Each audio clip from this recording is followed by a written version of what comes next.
We're live. Good afternoon, Crystal. How are you? I'm well today. How are you? A little tired. I had to wake up early to go to at a doctor's appointment this morning Oh, for physical, and I had to wake up at 5:30, and I didn't go. I didn't get but 5 hours of sleep, so I've been a little groggy since I oh, since all this right. morning and since I got back. So you're not quite as perky as you No, usually. not quite as perky. Okay. All right. Well, we'll have to deal with that. Well, I said I was going to surprise you, and I am because I have your bio and I'm going to read it. And I know the Oh, last couple of times it was stuck in the drawer somewhere, but I've got it right here so I can read it right now. okay, all righty. So I don't have to introduce me, huh? Yes, I'll do all that intro thing because Okay, all righty. Sounds I good. have that kind of spirit. So, hello everyone. You are listening to and watching actually on the patio with Crystal and Jevon. I'm Jevon Thomas, retirement plan advisor, and my friend and colleague is Crystal Mitchell. She is a business coach and consultant. She's the CEO of Mitchell Business Solutions. She's also the co-director of Recycling Black Dollars, and she's the co-host of that other business show called Crystal and Gilbert, um, or the Business Zone with Crystal and Mm-hmm. Gilbert. That comes Mm-hmm. on weekly, so make sure you check that out. She's an instructor at Mount San Antonio Community College, and yes, I'm reading this. She's a certified network for teaching entrepreneurship instructor, and last but not least, she's a QuickBooks Pro Advisor financial strategist. Hey, Crystal, how you doing? Hey, how are you? I'm great. Are you jazzed as I am about this new the little show thing that we're going to do today? Talking I about am compliance versus overjoyed. overjoyed. You look a little over. You may need to calm down just a little bit. You look a little overjoyed. Well, I think your enthusiasm is well placed because often when people get 401k plans or 403b plans or 457 plans, when they get these company sponsored plans, that is when the owners get them, they get Hmm. them because they feel that's in order if you want to have decent employees, you got to get this plan and kind of that's where the thing drops. But I'm here to tell you that your retirement plan should be primarily based on two things. One is retirement readiness, that is helping people get to their retirement dreams or Hmm. focus. And the Hmm. other is helping the business grow. And so, what we're going to talk about today is the very fact that compliance protects the plan. So being compliant is a good thing. We don't want to shed any doubts about that. Being in compliance is a good thing, but being in compliance is not effective necessarily for helping your employees reach their retirement goal. And so you can be compliant and really not necessarily doing the business any good. And so then the retirement plan becomes a cost rather than an investment. So let's jump right in. Okay. Okay. So, um, most folks that are business owners, and I would say, I've had some various discussions around this. People want to do what it is they need to do to get things done, right? Yeah. And they want to do that in the best way possible. So sometimes we lose sight of the actual goal because we focus on the measurement. And the measurement in this case, with regard to retirement plans, is compliance. The first big one is um, you have to operate the plan in the best interest of the participants, which surprises a lot of business owners because they think it's my company, my plan. I need to operate something that works for me, and that's just not good. And they're very, very different questions, right? So Yeah. you can have compliance, as the title suggests. You can be very compliant, and your plan could be failing, right? So we're going to dig into that a little bit. Compliance says, are we following the rules? Effectiveness says, what's the plan doing for the organization? Mm. Now, I focused on that because, usually I'm the participant um, bullhorn, right? We have to do Right. things for the participant. But the reality of the situation is, and I hope people out there really understand, reality situation is that it's not the company's job to pay for your retirement. It's the employee's job, right? And the company is helping you. So without that company helping you get that done, a lot of folks think, oh, it's the employer's job to do this. On the other side of that fence, it's the employer's opportunity to make sure that plan fits their model and helps them reach their retirement goal. And a huge piece of that, huge, maybe the biggest piece, is retirement readiness. Is the plan actually helping participants reach their retirement goal? And at the same time, while those participants are reaching their retirement goal, is the plan helping that business grow? That's the two things we want to look at. And I was putting this meeting together, and a very interesting thought came to me. Way back in the day when I had hair, I was working for this company, and one of my supervisors, very, very, very sharp woman, said to me one day that our client service doesn't end with our policy; it starts there. Mm. And I thought, wow, and that's stuck with me for a long time because it's helped me determine how I work with clients, how I work with customers, and how I work in the business world, right? Right. We start our client service at the policy.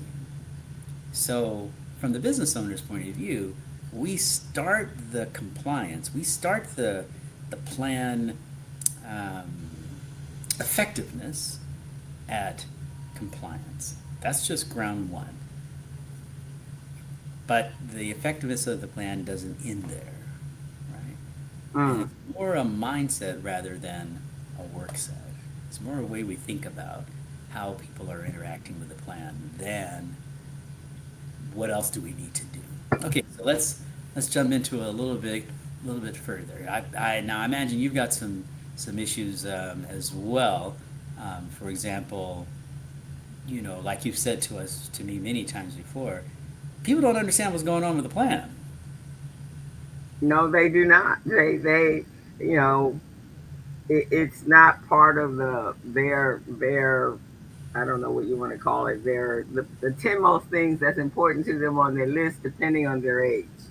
Hmm. It's all about the age. And once you get past 50, that's a different story. 45, 50, then it becomes important. But but in most cases, people come to a job much Yeah. younger, and so retirement seems so far off that they Right. can't grasp. They don't even know what questions to ask, let alone. I mean, yeah, okay, great, that's a benefit. You know, right? I like that idea. Down the line, I'll need that. Right now, I need my health insurance though.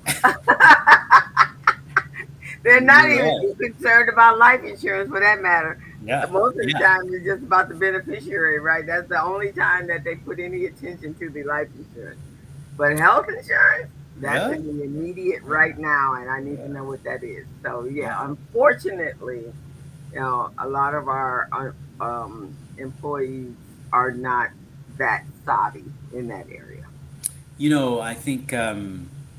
I think you're hitting on a really big note, and we've been edging around this for the last few weeks. That is, uh, I myself, when I first got into this business, I wanted to educate everyone to make sure they knew because we thought back in the day that people needed to understand what was going on with the market. They needed to know what a stock versus a bond is. They needed to get all of this information so they can make a good decision. And I still stand by that. I still think that's a really good idea. But the reality of the situation is that many of our colleagues that are out in the workforce, they're busy. When you take 40, 50, 60 hours a week and you stack that up against going to the soccer game, doing the doctor's appointments, making sure that the PTA meeting is taken care of, making sure that the schools are working, making sure that everything else that you've got going on, and we haven't even thrown in grandma and grandpa, either Mm-mm. coming to visit or they need help, right? Mm-hmm. So when we throw all of that in, sometimes it's very difficult for a person to say, okay, I'm going to devote 2 hours a year to this retirement plan thing if it's not very structured. right? It's very difficult for them to come up with that. They're just trying to take stuff as it comes. Right, exactly. Planning just isn't necessarily the deal. So to make them an investment, I don't want to say guru, but an investment-minded person, it takes some Herculean effort on a lot of different people's parts. So I just want to stop there because we have to do these clips, and I got to back up just a little bit because I'm not really able to segue it in. So the first clip is a company can follow every rule, and yet the plan fails to help people reach their retirement goal. All right, so if you're an employer, you can put the plan out there, encourage people to go get in it, put that information out there, and yet it's not working for your employees. And my Yeah. favorite one, I gotta say this before I let you talk. I gotta say this one because this one gets me. Access is not the same as usefulness, and Okay. information is not the same as action. Yeah, that's true. Right? Because Yeah. we just talked about it today. I'm trying to figure out how to use this program, StreamYard. There's some information someplace. I don't know what that means. Okay, that is the point, right? This is not you to design this. Yep. So therefore, when somebody makes a change with their product, then that you don't know what questions to ask. You don't even know how to navigate through it. And I think that's it. The only other time I think even maybe young people, and I think this may be only the ones that maybe get married and then they're having a child, and you know that whole thing starts to, or get engaged, and that's a trigger for a lot of questions for the Yep. future, right? So that's when people might ask a few questions.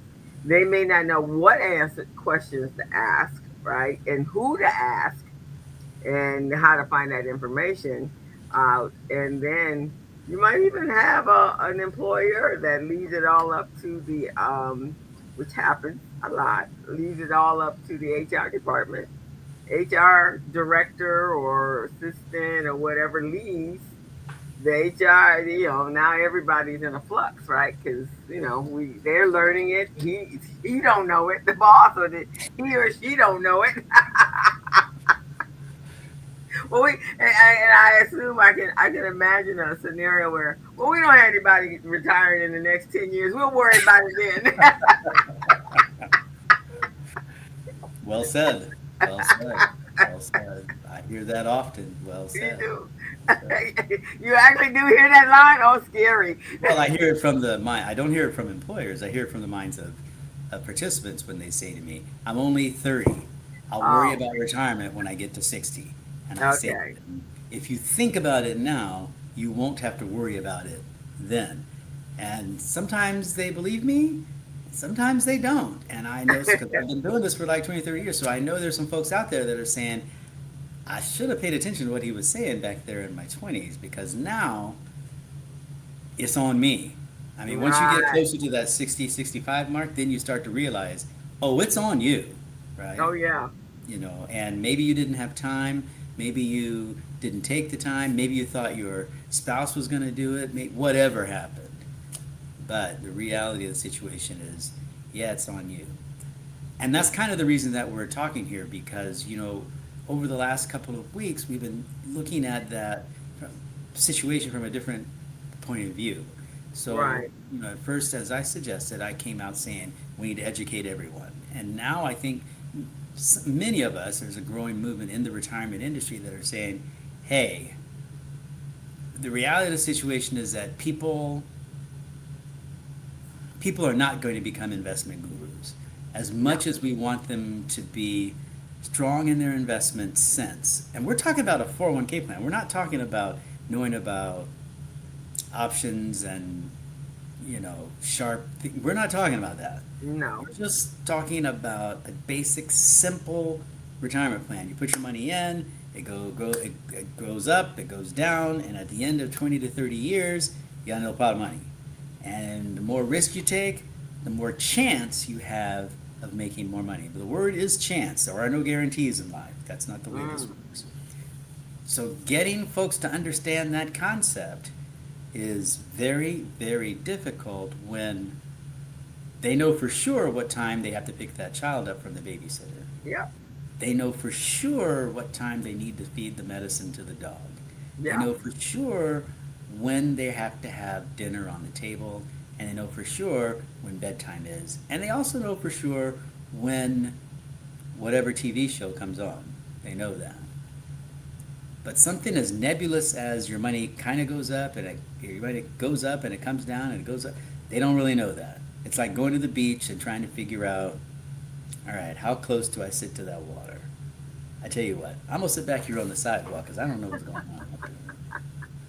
So for those folks, those of us in the business are starting to look at, okay, even if a person does very little, can we design the plan so that it's going to be effective even for them? Right? Most assuredly, if someone takes a little bit of attention, they're going to do dramatically better, and I think we should reward that. But when you get Right. right down to it, can we design the plan so that if you are one of those busy people, that you can at least get some benefit out of the plan? That's considerable, right? That's the mind of where we are, and that is where those business owners, in my opinion, that really care about their employees, that's where they operate. Not only do they say, "There it is, go get it," but they help their participants go get it because that's answering a business need with regard to employee management, right? Workforce management skills and how you're going to matriculate people through your organization. So I got to say this: if we're looking at the retirement plan from the eyes of that business owner, number one, we got to Right. say compliance is good. But it's just the beginning, Right. right? Uh, are you operating the plan for the best interest of the participants? Yes. Are you getting your 5,500 done on time? Yes. Are you making sure that the notices are going out to your participants a month or 60 days ahead of time? Yes. Good. That's just the beginning, though, right? That's just the beginning. Okay. So, when you take a look at your plan, does your HR person say to that new recruit, hey, this is the kind of plan we got? Or do they just say at the end of the interview process, yeah, we got a plan?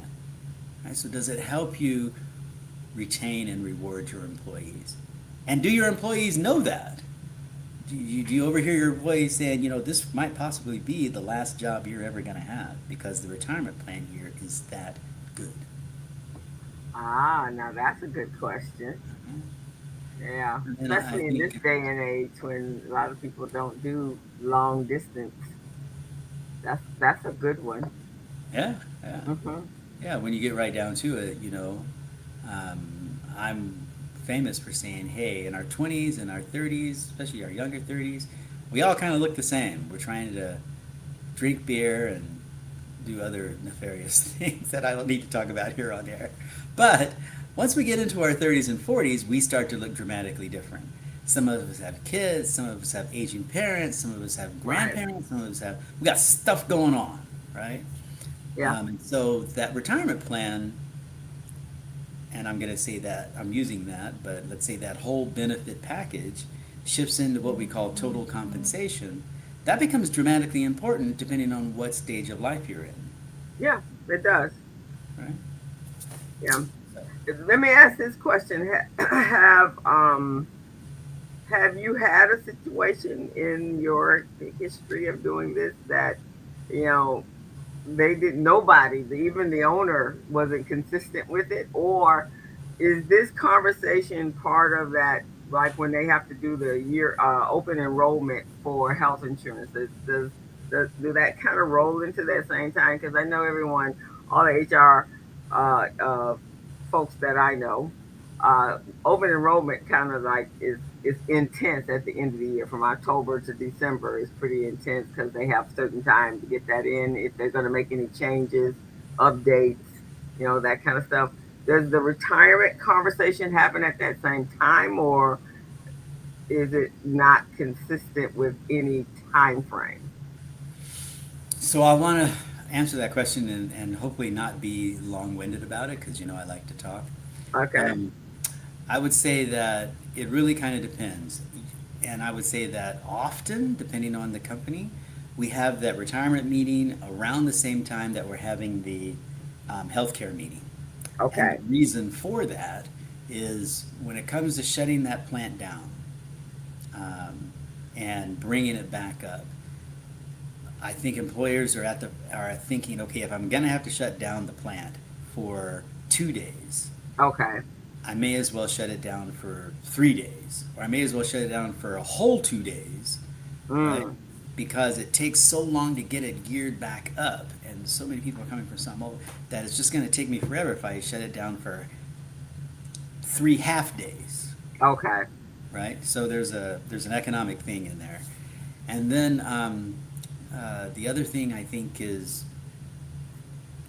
I don't I'm probably speaking out of turn, but I think one of my issues is that, like I just said, that um, access is not understanding. Mm. Right? Just because that information is out there uh, doesn't mean that people are actually going to go to it, get it, and Oh understand no. it, and then act on it. Yeah. So Exactly. um, I I want to meet with uh, my clients folks on an individual basis and on an annual basis. I really do. Um, with my job, right? That's what I want to do. I want to meet with my folks a couple of times a year. The reality of the situation, and I want to meet with their participants anytime they want to call me. But the Mm. reality of the situation is that um, we're busy people, and I can just imagine my doctor would like to see me semi-annually or annually. I ain't going to see him. I got stuff going on. Well, it's her now. I'm not going to see her. I have stuff going on, right? So I'm just as guilty, and I'm Yeah. sure she's writing me these wonderful notes. Okay, you need to make sure you do this, you do this, and do this, and I have friends in the business saying your health is most important. And I'm saying, look, somebody got to pay for it. I'm not living with you. You ain't paying for it, right? So I get it. I get it. So I would say, from my point of view, things seem to be a bit more consistent with regard to employers back in the 90s. And I would say that once we hit the 2000s, it seemed like to me that employers were having fewer meetings. And then once we came through COVID, I think that did something, and folks are having fewer meetings. Okay. Okay. And I think it may be possible that they're going to start having more meetings, but we have to look at the economic driver here, right? We can't just say, well, employers aren't having meetings because they don't like people. I think they're having meetings because there's an economic cost to pulling your people off the line and then trying to get them back in the line, or I've worked in call centers, shutting half that call center down Uh, and then bringing that call center back up and shutting that other part down and rerouting all of those things. Things take coordination, and sometimes that's tough to do. yeah, especially with manufacturing and, as you Yeah, said, yeah. manufacturing or 24-hour type of environments. Mhm. Yeah. I think so, and I think most of us we're ready to go, going to get to work, going to get the job done. Most people want to do a good job, and work an honest day, and get an honest paycheck for it. Mm-hmm. It's tough to gear up, and it's tough to gear down. Like, okay, I'm here at work. We're gonna get this done. Oh, we got this meeting. Okay, well, the meeting's at 9. It's gonna take me, I don't know, 15 minutes to walk to where the meeting is. Another 10 minutes to shut all this stuff down. And then once I go to the meeting for an hour, I sit there. I don't know what that person is saying, but they look nice. They smell good. Okay, fine. Now I got to come back another 10 or 15 minutes, and then it's going to be Right. lunchtime. That whole day is just about shot. So now the, Yeah. the employer's thinking I got to lose a whole 2 days of productivity. Just, Right. And I think it's just scheduling. It's definitely scheduling because you gotta, they gotta. The HR has to make sure it isn't conflicting with, orders that have to be completed at a certain time. So yeah, the navigation and the logistics of it is quite can be challenging. And I would imagine, just because it's human nature, the younger your employees are, You go, well, it's not as important because they're not quite there, right? Nor is the owner more likely. But now, when the owner starts getting close to that age, then at that point, it's a whole another conversation. I'm sure it becomes a high priority. Well, you're talking about rather small to medium-sized business. But if you have a large business, Yes. I used to go and do meetings. There'd be like 4 or 5 meetings at a shot, right? So, Mm-hmm. you know, 20% of that workforce is off the meeting, and the other folks are scrambling. Yeah. Well, okay, I got to work almost twice as hard because the people on one side of me or the other side of me are not there, and then we got to figure out how to juggle that, Right. because we all can't leave at the same time. We can't do that. So, it's a fair question. How do we actually get this done? And I think that kind of drives the point home with regard to compliance and effectiveness, right? Right. Um, is if it's just a cost, if you as the employer think this is just a cost of doing business, then it's not really doing you that much good.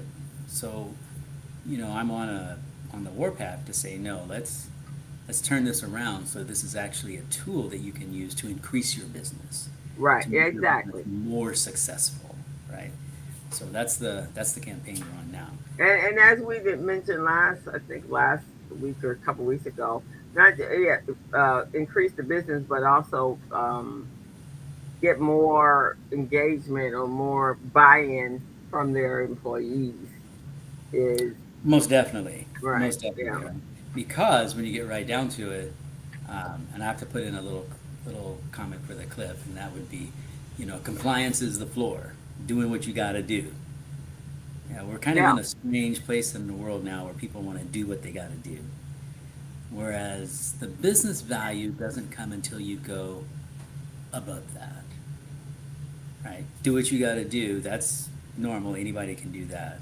But making sure your plan is effective at helping people reach retirement readiness, that's when the business starts to reap the reward. Now, I'll give you an example. I worked at a place and I said to this fellow, "So, are you about ready to, hit the street running?" And he says, "No, I like my job. I've got 7 more years. I've been contributing to my 401k plan. I've got the pension plan. In 7 years, I'm going to retire. I'm out." And he wasn't an old person, right? Mm. Oh, so he's thinking that way, right? You gotta give somebody credit for this is a great company. I'm going to work, and then when it's over, it's over. But I got to do what I got to do right now, right? And so I think many, more of us need to have that kind of mindset. Yeah. Yeah. Oh, and especially in a day when and I would think right about now things are people are engaging more because of the such the influx of what's happening just in the world that's affecting everybody's life. And so that's just not for the now, that's for everything, right? And everybody. Mm-hmm. Um, and we don't know how long, we may be in this particular economic crunch. And so being able to make sure you understand all aspects of what your current and your future financial status or position is vitally important now because all of our decisions are going to be made based upon and actions are going to be based upon what our expectations of what kind of world, what kind of life we want to live from now on through into retirement, especially retirement. Oh yeah, oh yeah, most definitely. We got to think that way. So let's jump ahead a little bit and see. Okay, what if I'm an employer? What questions do I need to ask my advisor so we can set up this plan, right? What do we need to know? I think first number one is, are your employees using the plan, right? If they are they increasing their savings? Number one, is everybody in? That's a big Yeah. one. All Yes. right? Are they in? And then, are they increasing their savings, or are they just stopping right where they started? Right. So, Let's have a conversation about that. And, if I'm the owner, can owners and employees reach their objective? Can employees reach retirement readiness? Can employers see this as a recruitment tool rather than as a thing at cost I got to do? And here's the big one that you mentioned, number 3. Does everything fall in HR? Is it the HR person? Because most times HR people don't know anything about retirement. So they rely upon advisors and the record keeper to keep them straight. But does Mm-hmm. everything fall on AR? Do they have to handle all of it? Cannot the owner of the organization, as you said, participate in the plan, show their face in the place, right? And then I think, not lastly, but most important to the business owner, does this plan help people stay in their job, right? Yeah. Like my friend that I was talking to, I got 7 more years in this job. After that, I'm out. But he's going to work those 7 years, right? He wasn't looking to go to another company and take all that experience and resource someplace else. He's looking at the company pays me, they give me a 401k plan, I'm contributing, I'm going to stick it out. Yeah. Good. And then I And I think, think there's probably more people thinking like that right now because of the the challenge it is to go out and look for a new job and acquire a new job. Not just look for one, but to be able to get to acquire it and get hired. yeah, when you think about the ease of hitting a button and sending out your resume to 200 people, you got to think that HR person's thinking, I post this job, I got 300 resumes I got to go through. Oh no, No, no, yeah, no. Mm-mm. They're taking the ones that are as close to what they had before yeah. as they possibly can get. That's where they are. That's what they're doing. So I Yeah. think the last one I would say is, you know,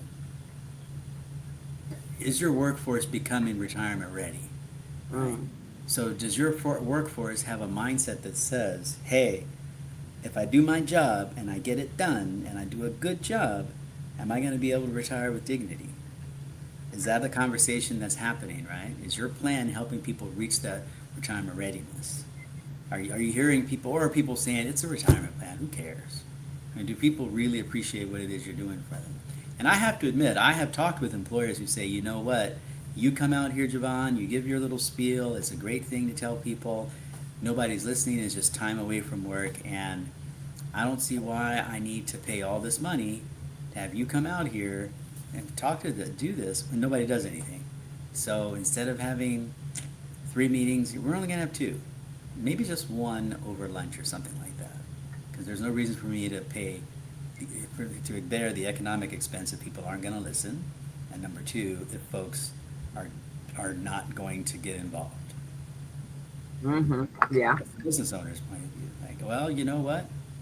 Um, eh, I can't really argue with that.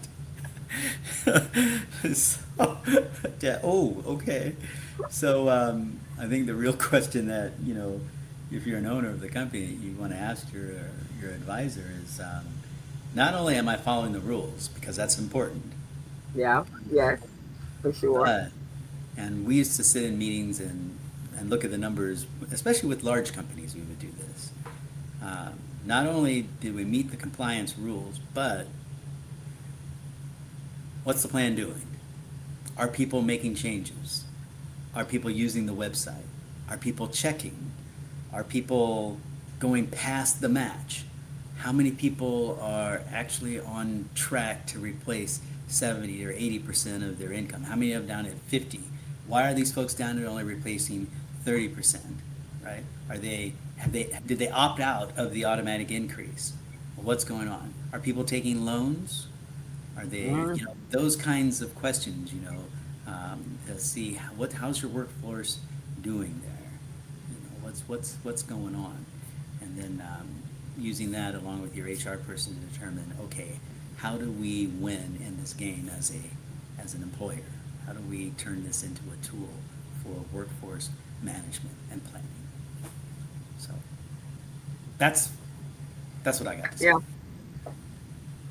All right. And I think, I mean, we have to keep having these conversations, even if it's no more than just a reminder. I think that's where people are today. Just, you know, just keep filling me up with it. And eventually, at one point, it's going to resonate. And we're like, oh, yeah, that's what I need to be doing. But, you know, there's a marketing rule that people, you got to touch people at least, minimum of 12 times for you actually get it to register. Hmm. I'm thinking Yeah. about my diet. Yeah, that's probably about right. Yeah, by Before 12 I got times. on the workout GLP-1 thing, I probably had to hear it a few times. Yeah, Yeah, yeah, to hear it a few probably times right. for you actually like, oh yeah, and then just think of what you respond to. How long that you see something that you have to keep seeing it come back forth, Yeah, come back around to you, which is why there's such a repetitive cycle in marketing. Is to makes takes sense. you a minute to Makes register it.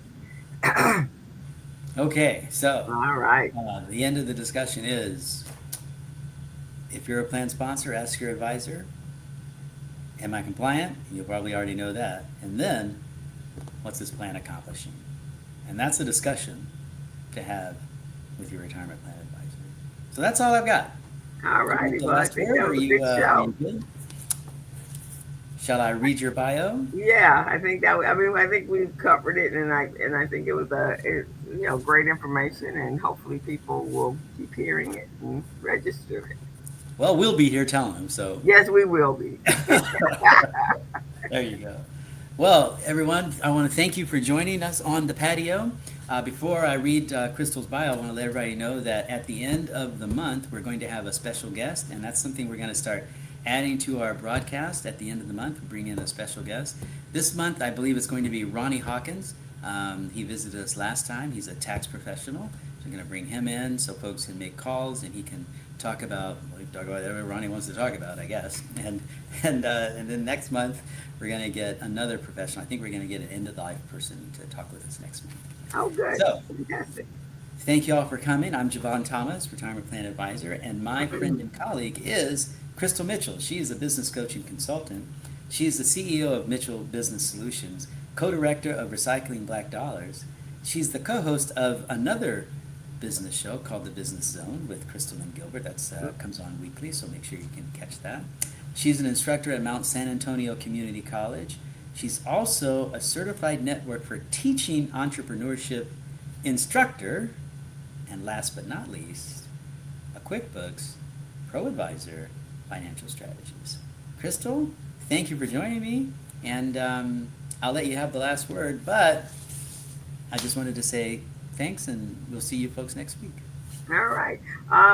Again, it's just about the repetitive of hearing the information and but staying on top of what you need to stay on top of right now is vitally important to everyone. So you understand what your needs are for the current and what your needs are when retirement is, even if it's a few years off, we really need to be focused in on it like right now. Well said. Well said. Goodbye, everybody. Thank you for joining us. We'll see you next week Bye bye, on everyone. the patio.